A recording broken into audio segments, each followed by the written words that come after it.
FM 89.1, Radio Universidad. 4 minutos pasaron de las 4 de la tarde. Aquí estamos en el 15 388 5891. Esto es Radio Universidad. Hacemos lo que mueve hasta las 5 junto a María Braga. Hoy, entre otras cosas, es el Día de la Policía, ¿no? También se recuerda hoy que hace 30 años el caso de Walter Bulacio, por ejemplo, uno de los emblemas de lo que es la represión policial. Y en aquel caso cuando salía de un show de Los Redondos, por ejemplo, y decía también Día de la Policía, ¿no? Qué paradoja justamente hoy en el 19 de abril.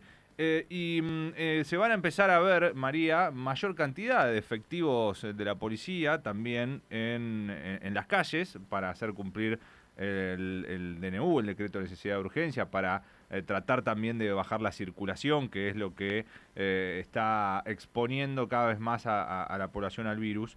Y para hablar un poquito sobre todos estos temas, estamos en línea con Axel Delolió, que es licenciado en Protección y Seguridad Vial, en este caso. No sé si dije bien, Axel Delolió, si está bien dicho tu apellido. ¿Cómo estás? Buenas tardes. ¿Qué tal? Buenas tardes. Sí, Delolio. A esta altura del partido lo más importante es el apellido, ¿no? Sí, pero es muy complicado. Tiene doble L, tiene apóstrofe, es un lío. Te viene bien, con tal de que te lo digan, te viene bien de cualquier manera. Bueno, Axel, entonces, licenciado en Protección y Seguridad Vial, me interesa mucho. Sobre todo es en qué tipo de especialidad, cuál es tu dedicación, digamos, en este sentido. La carrera de base es, yo soy licenciado en Prevención Vial y Transporte, que se estudió en Morón. Entiendo que hasta el año pasado estuvo la carrera, después se fue levantando.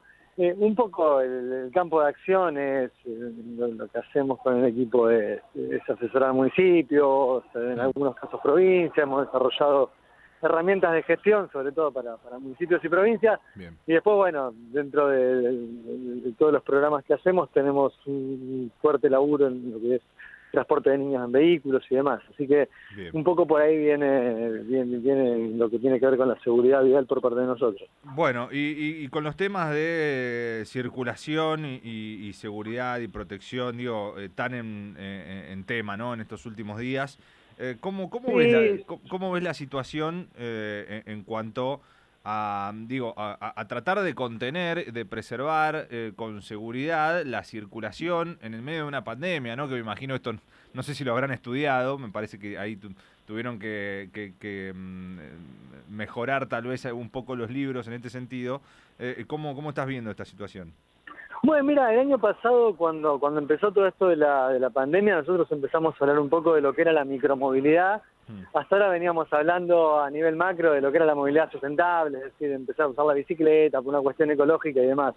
Cuando empezamos el año pasado a ver lo de la pandemia, la cuarentena, el encierro, el no compartir vehículo, si recordás fue una cuarentena muy larga, entonces no había que compartir vehículo con un compañero de laburo, era un aislamiento total, entonces vos decís, tengo dos opciones, me voy a laburar en el auto propio o caminando o en bicicleta o en monopatín. Y ahí empezó a jugar mucho el monopatín. Recuerdo que hablábamos con el importador más grande de monopatines allá por agosto del año pasado y estaban felices de la vida porque habían triplicado la importación de monopatines eléctricos.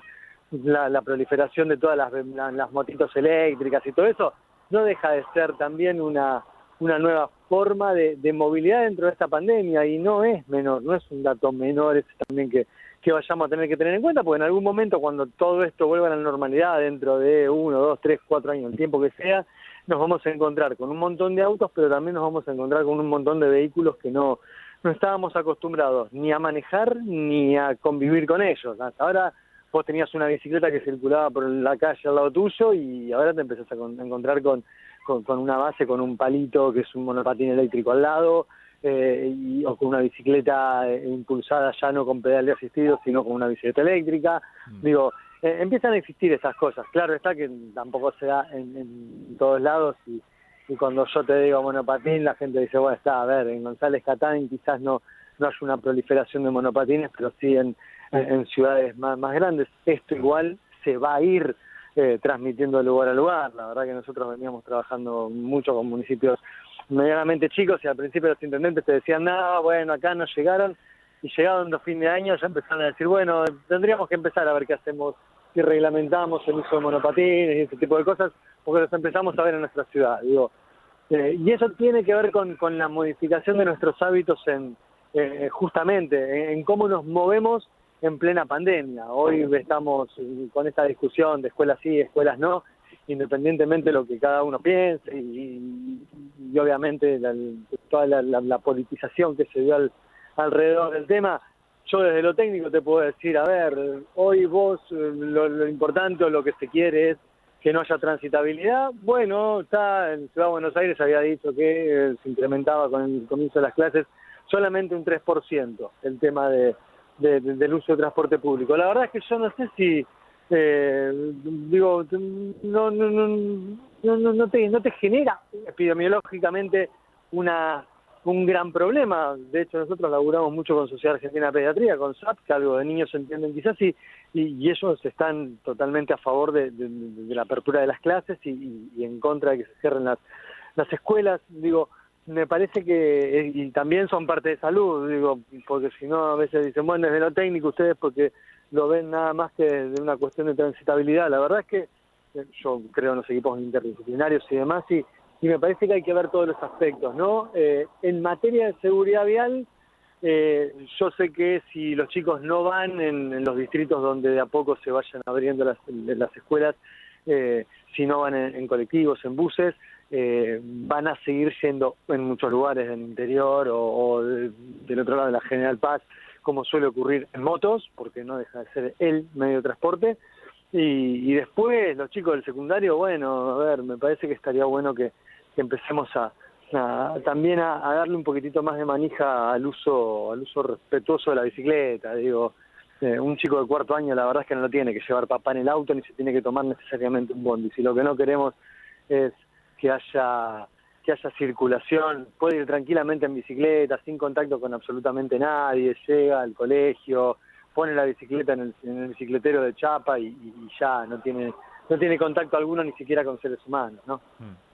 ¿Y cómo ves, más allá de esta cuestión de las escuelas, en sí las restricciones para la circulación, sobre todo nocturnas, ¿no? Que obviamente generan algún tipo más de complicación después de las 8 de la noche, por estos 15 días por lo menos, está la prohibición de circulación? ¿Cuál es la manera de controlar? ¿Qué es lo que vos estás observando? Ya van algunos días con respecto a esta medida. ¿Qué es lo que se necesita? También para el que circula, qué es lo que los derechos que tiene que cumplir, las obligaciones, y los derechos también que tiene. A ver, en materia de documentación y todo eso, lo que tenemos que seguir llevando cuando circulamos en un auto sigue siendo exactamente lo mismo: licencia de conducir, revisión técnico obligatoria, cédula verde, la mucha patente colocada, comprobante seguro vigente. Son requisitos de circulación. Si me falta alguno de esos requisitos, me tienen que sacar el auto, la licencia, en fin, depende de qué tipo de falta sea, en qué distrito me agarraron y demás. Eso es lo clásico. Ahora le sumamos esto de no se puede circular entre las 20 y las 6 de la mañana. Ok, bien.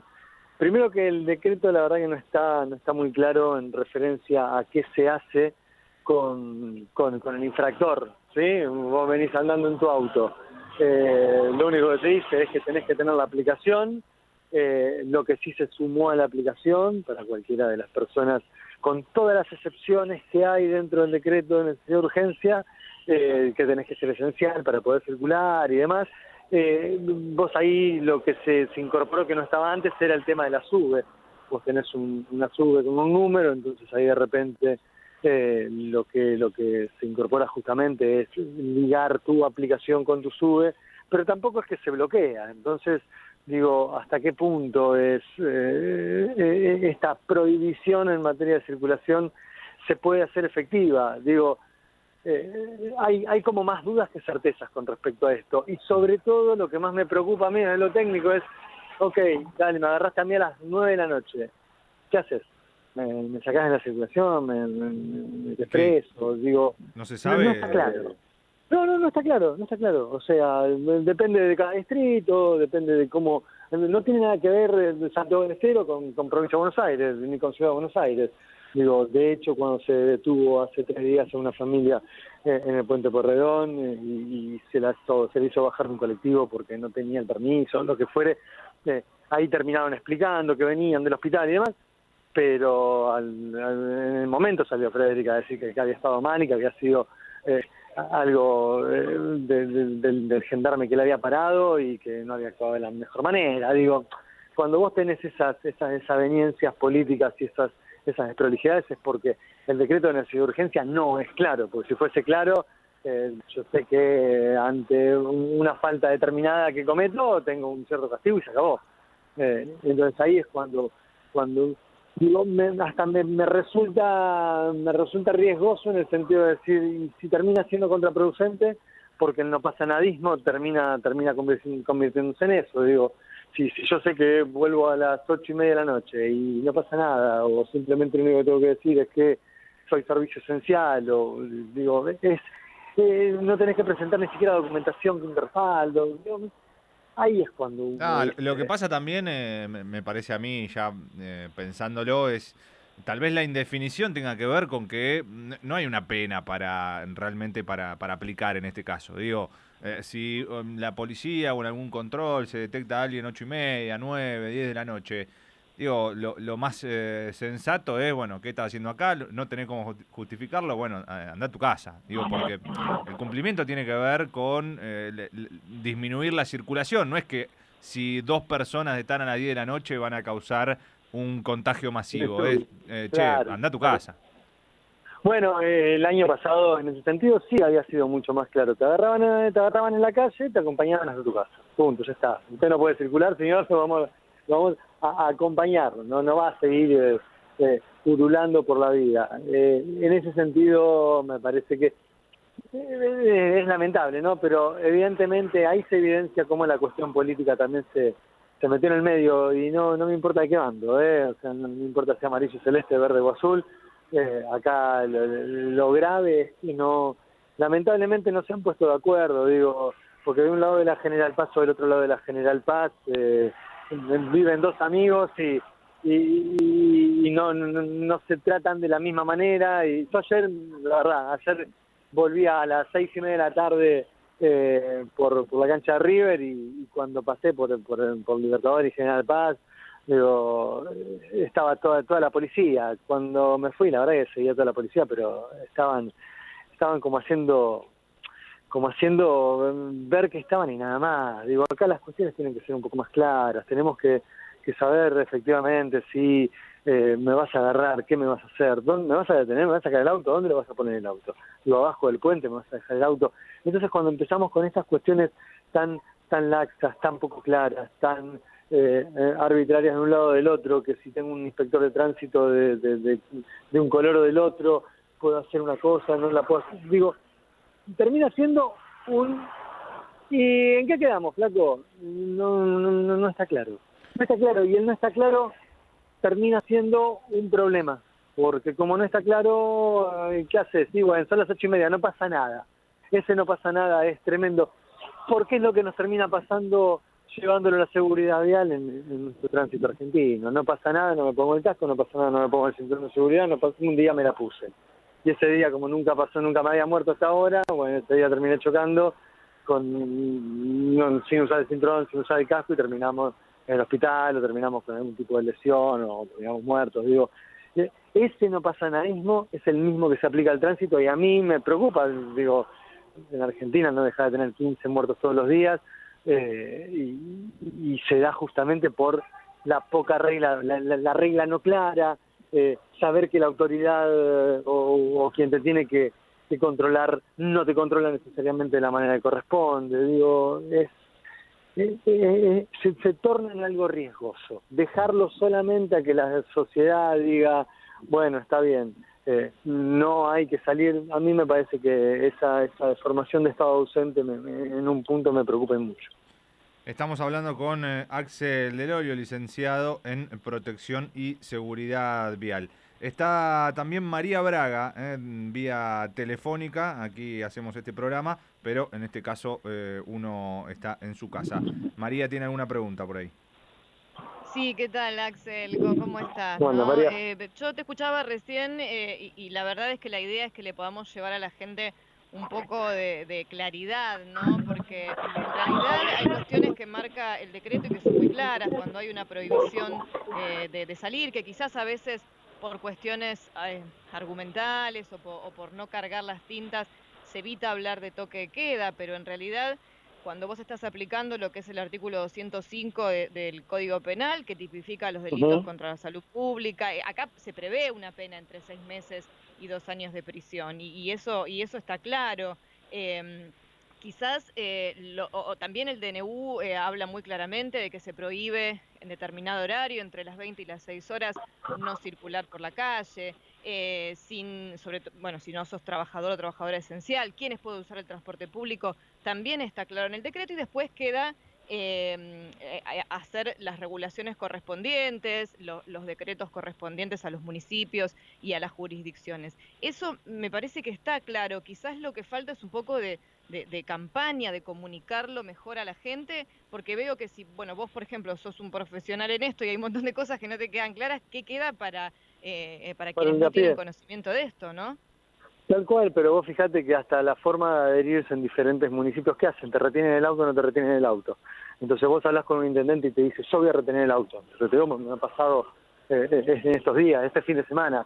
¿Qué hago? ¿Retengo el auto o no retengo el auto? ¿Y por qué le vas a retener el auto? ¿Dónde lo vas a poner? ¿Qué es lo que vas a hacer? Si tu objetivo es que no se circule, ¿qué artículo le vas a hacer? ¿Le tenés que hacer una causa penal? No es una cuestión de circulación de tránsito, no es una falta de tránsito lo que está cometiendo.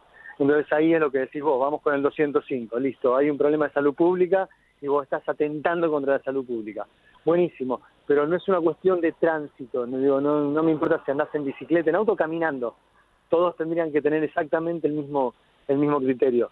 Lo único que uno puede decir, bueno, a ver, como positiva, lo mismo, a ver, la sube. Pones la sube, adherís la sube a tu aplicación Cuidar. Y si son las 8:30 de la noche, ¿qué hago? Me subo al colectivo y la sube anda. Ok, ¿qué hacemos? ¿Secuestramos el colectivo después? Ahí es cuando uno dice, quizás comunicacionalmente no fue la mejor estrategia, pero también hay muchas cosas que hacen realmente agua. Vos cuando agarrás y decís en el decreto, se habla de las 70 excepciones, que dan a la circulación nocturna, ¿no? Si vos trabajás con transporte de carga, por ejemplo, y tenés que... no está tipificado, que eso es justamente lo que hace el Código Penal, tipificar exactamente bien y detallado cada una de las cuestiones, no está tipificado de manera acabada cada una de las excepciones o no excepciones. Y ahí es cuando uno hace la crítica, en decir... es lamentable que algo que tendría que ser un 2+2, y está bárbara la palabra que vos usaste, toque de queda, tan odiosa para usar, pero debería ser eso, debería ser como fue, si estamos hablando de prohibición de circular, es prohibición de circular, como fue la primera cuarentena. Vos salías a las 5:30 de la mañana, la primera cuarentena, el año pasado, y no te encontrabas una mosca andando en la calle, y si te encontrabas a alguien arriba de una autopista, sabías que era un médico, y si no eras un médico, no te abrían el peaje. Ahí fue claro y estaban todos alineados, independientemente de los partidos políticos, estaban todos alineados. Entonces, ese es el punto en el que uno dice, es lamentable que no haya tenido la misma claridad que el primer decreto allá por marzo de 2020. Bien, o sea, por parte del decreto falta un poco de claridad y por supuesto por parte de los distintos municipios en decidir qué es lo que van a hacer con estas medidas y comunicarlo claramente a la población, ¿no? Tal cual, porque vos ahí después tenés que cada municipio termina adhiriendo, cada municipio y cada provincia, ¿no? Porque fíjate que hay 22 provincias que dijeron sí, hay un par de provincias que dijeron sí parcial, obviamente después tenés a Buenos Aires, pero vos tenés provincias como Córdoba que te arman todo un protocolo diferente y que te cierran boliches a otra hora o bares a otra hora. No tenés unicidad ni siquiera de criterios en ese sentido. Insisto, mala comunicación, probablemente. No han dejado la misma claridad que en el primer decreto reglamentario, es claro. Y después, bueno, ni siquiera cuando uno dice mala publicidad o mala comunicación, no sé si la mala comunicación es hacia la gente o la bajada de línea de cada gobernante a sus municipios ha sido la correcta tampoco. Axel, te agradecemos mucho por esta comunicación, no te robamos más tiempo. Un abrazo grande, chicos. Axel Del Olio, licenciado en Protección y Seguridad Vial. En este caso, 25 minutos pasaron de las 4 de la tarde. Hacemos una tanda, María, y enseguida estamos de vuelta. Desde la Universidad Nacional de La Matanza, Radio Universidad FM 89.1. Siempre cerca.